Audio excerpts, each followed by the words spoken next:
आजचा विषय जरा वेगळ्या अँगलने पाहू. थंबनेलवरून तुम्हाला विषयाचा अंदाज आलाच असेल. 2025च्या मार्च महिन्यात भाजपच्या नवनिर्वाचित आमदारांचा नगरमध्ये सत्कार समारंभ झाला होता. विधानसभेला महायुतीनं नेत्रदीपक यश मिळवलं होतं.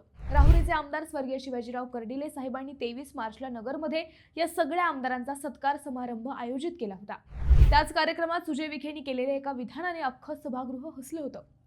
त्या व्यासपीठावर सगळेच आजे आहेत, फक्त मी एकटाच माझे आहे, माझंही पुनर्वसन करा अशी मागणी त्यांनी केली होती. पण पुनर्वसनाची मागणी करणाऱ्या याच सुजय विखेंनी वर्षभराच्या आत भाजपच्या सगळ्याच लहान मोठ्या नेत्यांचं स्वतः पुनर्वसन केलंय. होय, विखे पुनर्वसन भाजप हाच विषय आज आपण या व्हिडिओतून पाहणार आहोत. नमस्कार, मी अद्वैता आणि आपण पाहत आहात अहिल्यानगर लाईव्ह 24 नगरी राजकारणाचं परफेक्ट अनालिसिस. गेल्या वर्षी झालेल्या लोकसभा निवडणुकीत महायुतीला मोठा फटका बसला होता. राज्यातील अनेक जागांवर धक्कादायक निकालांची नोंद झाली होती. याच धक्कादायक निकालात होता अहिल्यानगर दक्षिण लोकसभा मतदारसंघ. भाजपचे नेते व दक्षिणेचे विद्यमान खासदार सुजय विखे पाटील यांचा शरद पवार गटाच्या निलेश लंके यांनी पराभव केला होता. या निवडणुकीत विखेंचा 29,317 मतांनी पराभव झाला होता.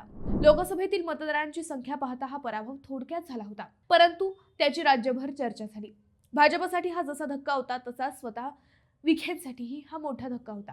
विखेंचे कार्यकर्ते या धक्क्याने पूर्ण कोलमडले होते. या पराभवानंतर विखे त्यानंतर पूर्णपणे बदलले. स्वतःत व यंत्रणेत बदल करून त्यांनी पूर्ण नव्या त्वेषाने विकास कामे सुरू केली.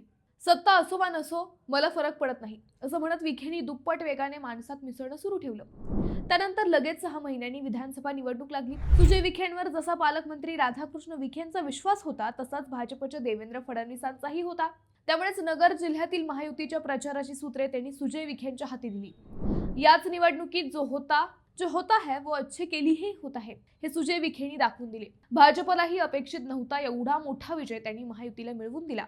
नगर जिल्ह्यातील 12 पैकी 10 मतदारसंघात महायुतीने दणदणीत विजय मिळवला. संगमनेरमध्ये माजी मंत्री बाळासाहेब थोरात, पारनेरमध्ये खासदार पत्नी राणी लंके, नेवाशात माजी मंत्री शंकरराव गडाख, राहुरीत माजी मंत्री प्राजक्त तनपुरे यांचा ओळीने पराभव केला. अर्थात या विजयाचे शिल्पकार होते स्वतः सुजय विखे पाटील.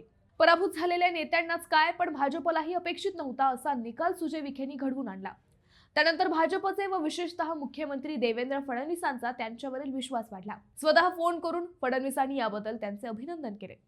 लोकसभेतील पराभवानंतर सुजय विखेंनी विधानसभेची पहिली मॅच जिंकली. त्यानंतर पालिका निवडणुकातही त्यांनी विजयाचा हाच स्ट्राईक रेट कायम ठेवला.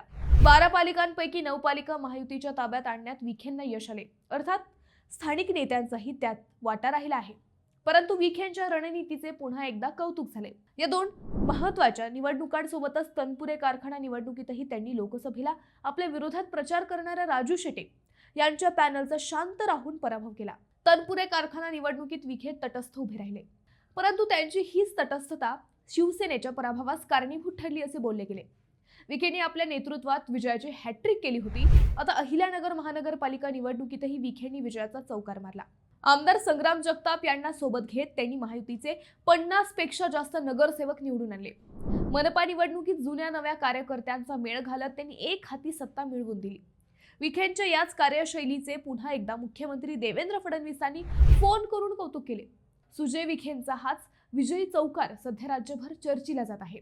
विखेंचे संघटन कौशल्य, नियोजन आणि नेतृत्व या त्रिसूत्रीची सध्या राज्यभर चर्चा सुरू आहे. मित्रांनो, तुम्हाला या विषयावर नेमकं काय वाटतं हे आम्हाला कमेंट करून नक्की कळवा. शिवाय व्हिडिओ आवडला असेल तर चॅनलला सबस्क्राईब करून व्हिडिओला लाईक करायला विसरू नका. पुन्हा भेटू नव्या विषयावर. तोपर्यंत धन्यवाद.